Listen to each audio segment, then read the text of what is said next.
좀 잘 드셨어요?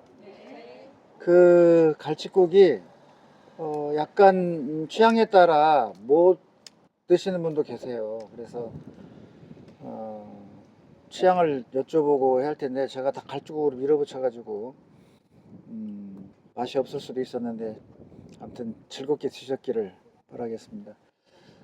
우리가 돌고 돌아서 제주 공항에서 출발해서 사라봉에서 어, 사산 평화공원으로 쭉 돌고 동부를 돌아서 서귀포를 돌아서 대장 알뜰을 지나가지고 드디어 바람 부는 땅 대정의 중심지 대정 현성에 왔습니다. 요 지금 눈앞에 펼쳐져 있는 것이 제주 현성입니다. 그러니까 이 대정 현성. 제주성은 내일 가게 될 오연단 쪽 위에 조금만 남아 있어요. 그런데 정의연성은 우리가 어제 그 정의골 식당 들어오면서 그 통과를 했어요, 성 안으로. 그리고 이 성을 잘 볼 수 있는 곳은 이 대정현입니다. 그래서 이제 옛 용어가 대정현이고, 그래서 이 지금 대정현성을 보면 눈앞에 쭉 펼쳐져 성곽 가고 있죠.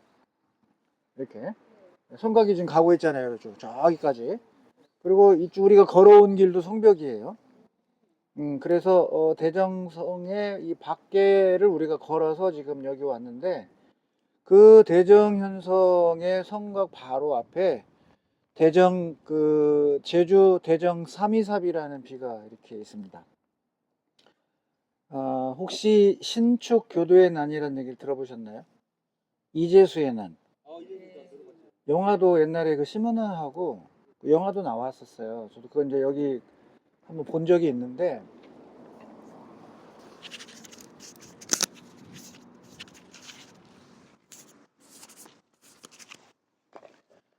그 신축교도 1901년이 신축년입니다. 그래서 이 신축교도의 난이라고 하는 것이 천주교와 관련이 되어 있어요.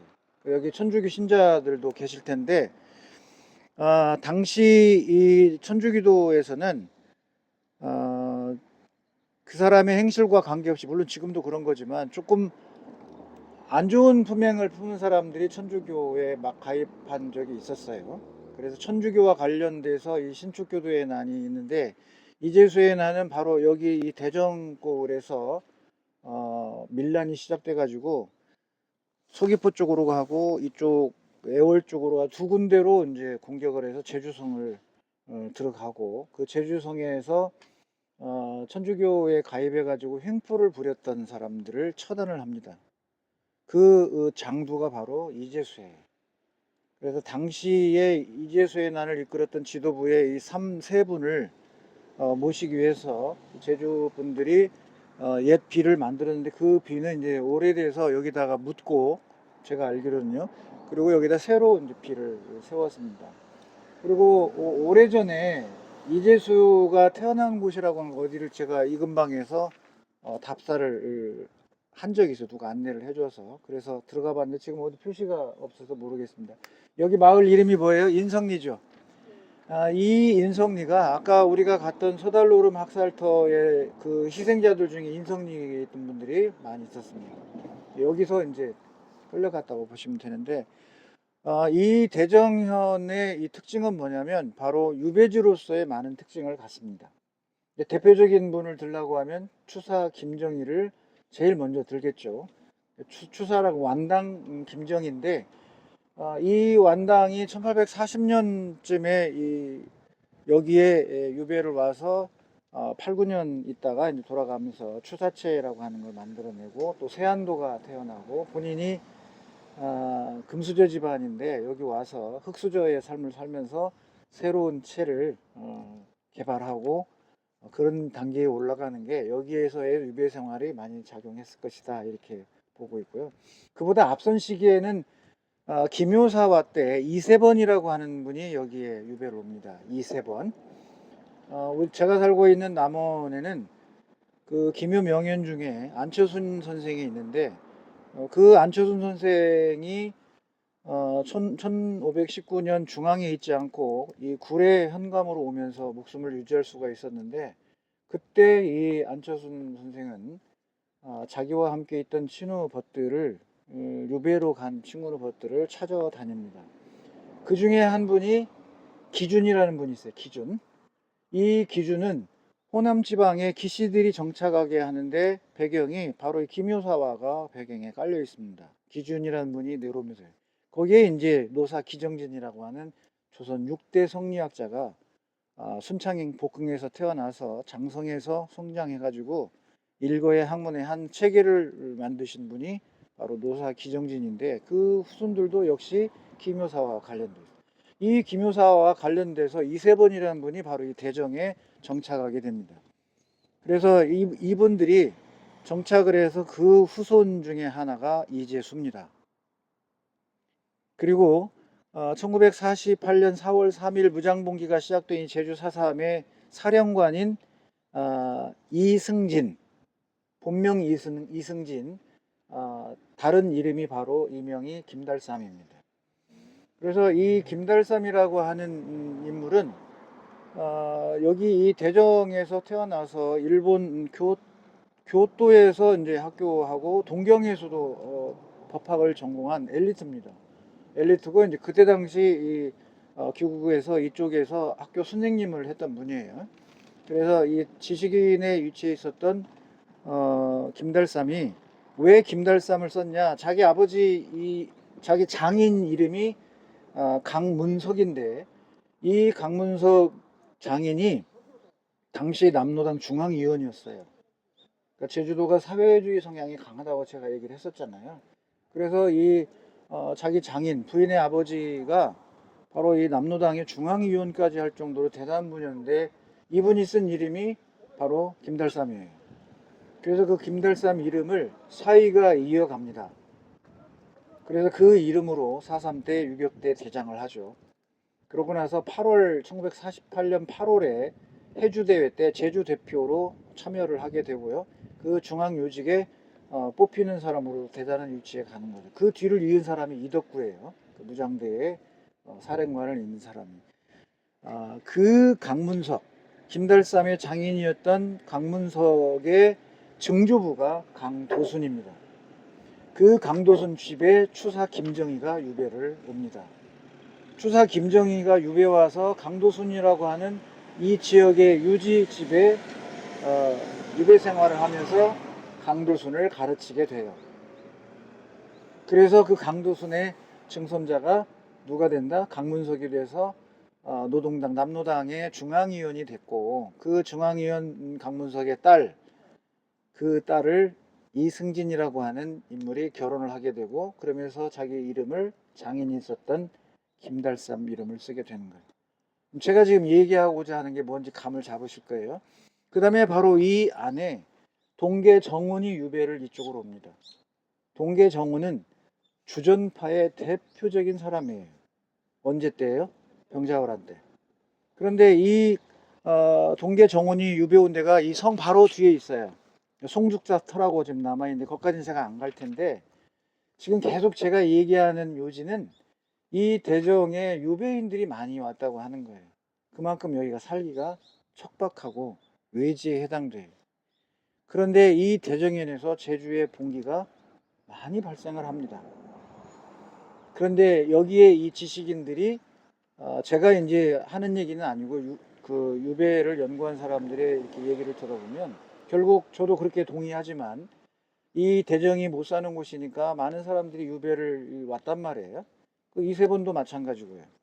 그래서 이들의 후손이거나 이런 유배인들로부터 교육을 받은 사람이거나 문화생이거나 한 사람들이 제주 사회의 지식인층을 형성을 하게 되고 또 유명한 방성칠의 난이라든지 강제검 난이라든지 난이 많이 있는데 1898년 이 방성칠의 난은 사실은 육지의 이 화순뿐이에요. 방성칠은 그 화순에서 남학에 가입해 가지고 활동했던 분이에요. 동학과 좀 다릅니다. 남학은.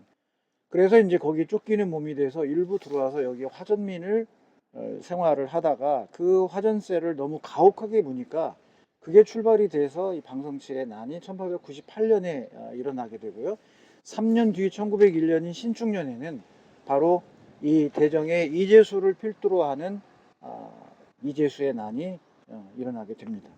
그러니까 이 대정 땅이 억세지만 그 굵직굵직한 의식이 있는 사람들이 많이 태어나고 영향력을 끼쳤던 곳이다. 그렇게 이해를 하시면 될 것 같고요. 이제 안으로 들어가서 추사가 와서 유리안치된 곳, 그 유리안치가 뭔지 잠깐 설명하고 안에 기념관은 우리 선생님들이 자유롭게 관람하면서 그 작품의 세계로 들어가 볼 수 있는 기회를 드리겠습니다.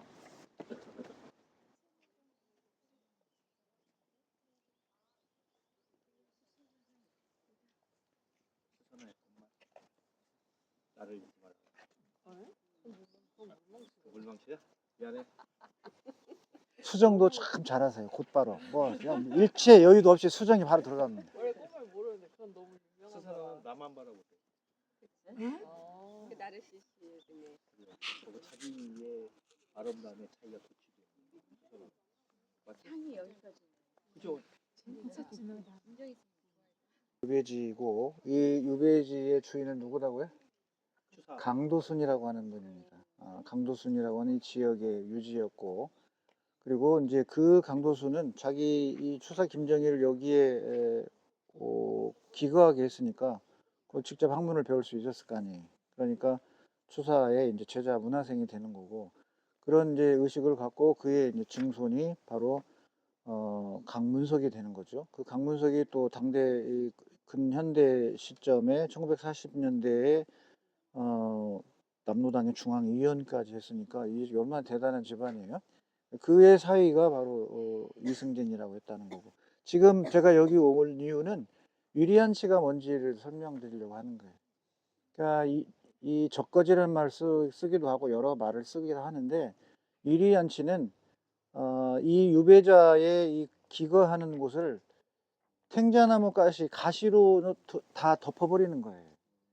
대표적인 것이 연산군, 이 강화도 교동도로 유배를 갔었잖아요.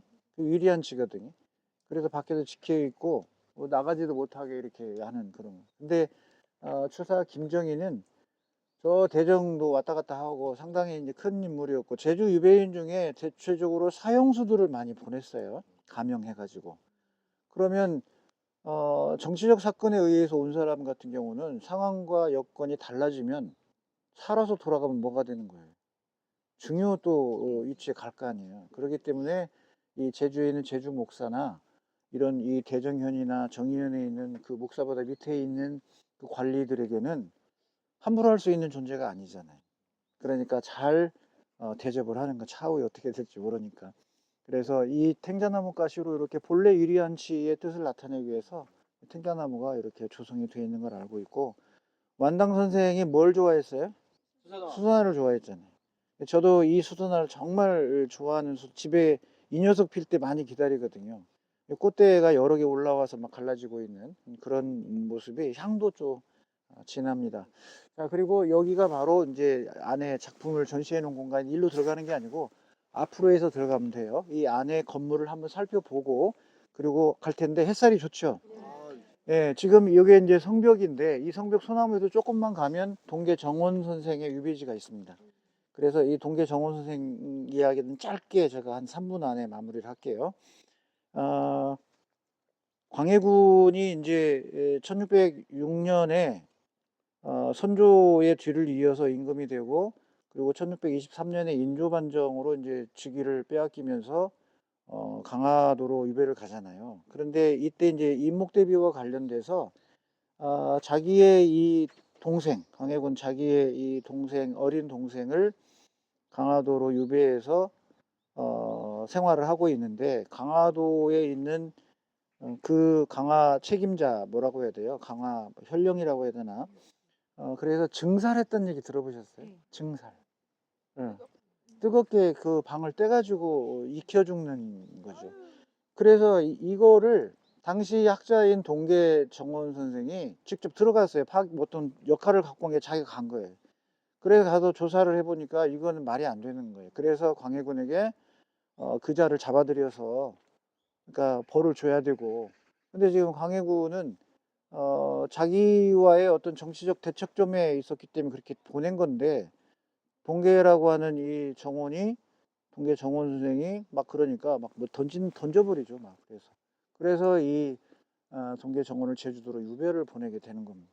유배에 와서 여기 바로 이 뒤에 송죽사터라는 데가 있는데 거기서 유배 생활을 해요. 그러니까 그 뒤로 이제 1623년에 인조반정이 되면서 광해군이 쫓겨나고 그리고 이 서인과 인조 정권이 들어서잖아요. 그러면서 풀려요. 풀려가지고 이제 육지로 가는 거예요. 그리고 나서 1636년 병자호란이 이 종료가 되면서 이 광해군은 제주로 유배를 오죠. 그리고 이 동계정원은 이제 이 병자호란 때 바로 이 청음 김상헌하고 함께 남한산성으로 갑니다. 그 서인 정권에서 안에 주전파와 이제 척화파와 그 다음에 이 화친을 하자고 하는 지천 최명기를 포함한 협상파와 끝까지 싸우자고 하는 김상헌이나 정운 같은 이런 주전파와의 대립이 남한산성에서 집요하게 진행이 됩니다. 그런 과정에 가장 대책 있게 주전파 역할을 한 사람이 동계정운이에요. 그 외에는 대책 없이 싸우자는 거고 동계정운은 그러지 않았어요. 주전파지만 나름대로 전략이 있었고 그냥 무작정 싸우자가 아니라 전략을 제시를 했어요. 반면에 지천 최명길 같은 이런 학자는 이런 사람들이 이제 양명학파라고 하잖아요. 그런데 지천 최명길은 무조건 화친하자가 아니었어요. 전략을 제시했어요. 싸우려면 압록강까지 가서 거기서 막아야 우리가 뒤에 뭔 협상의 여지가 있다. 그런데 지난 1627년 정묘호란 때처럼 강화도로 그냥 들어가 버리고 그러면 온 백성들은 다 도륙이 되고 어육이 될 텐데 그렇게 하지 말고 모든 총동원해서 모두 압록강으로 가고 지휘부는 그 후방에서 지휘하면서 온 집중력을 거기다가 해야 된다. 그렇게 안 될 거면 어떻게 이제 화친하자는 거죠. 처음부터 막 화친만 주장한 건 아닙니다. 그러니까 대책 있는 주전파 중에는 동계정운을 들 수 있고요. 그리고 무작정 화친하자가 아니라 전략을 제시하면서 그 차후의 방안으로 화친의 방안을 고려해 볼 수 있다고 한 게 지천 최명길이었고요. 그래서 남한산성 영화에서는 김상헌과 이 최명길의 대립으로 영화를 끌고 가는데 제가 볼 때는 사실은 그렇게 하면 안 되거든요. 동계정원을 그 상대편에 둬야 합리적인 주전파가 되는 거예요. 그래서 이 동계정원이 그 남한산성에서 결국 김상헌과 둘이 다 자결을 시도합니다. 항복하자고 할 때 다행히 이제 그분들이 살아났고 김상헌은 내일 오연단에 가면 만날 수 있어요. 거기에 제주 오연에 섬기고 있습니다. 동계정원도 오연에 들어갑니다. 이분들은 내일 그 현장에 가서 만나보기로 하고요. 여기서는 이제 우리 선생님들이 들어가셔서 이 강도순의 집이 얼마나 대단한 집인지 제주에서 그리고 여기에서 이 추사 김정희 선생이 육지에 있는 분과 교류하고 뭐 이렇게 이런 얘기들을 여기가 볼 수가 있는 곳이에요. 그래서 살펴본 뒤에 자연스럽게 돌아서 추사 내부의 이 기념관까지 돌아보는 시간을 갖도록 하겠습니다.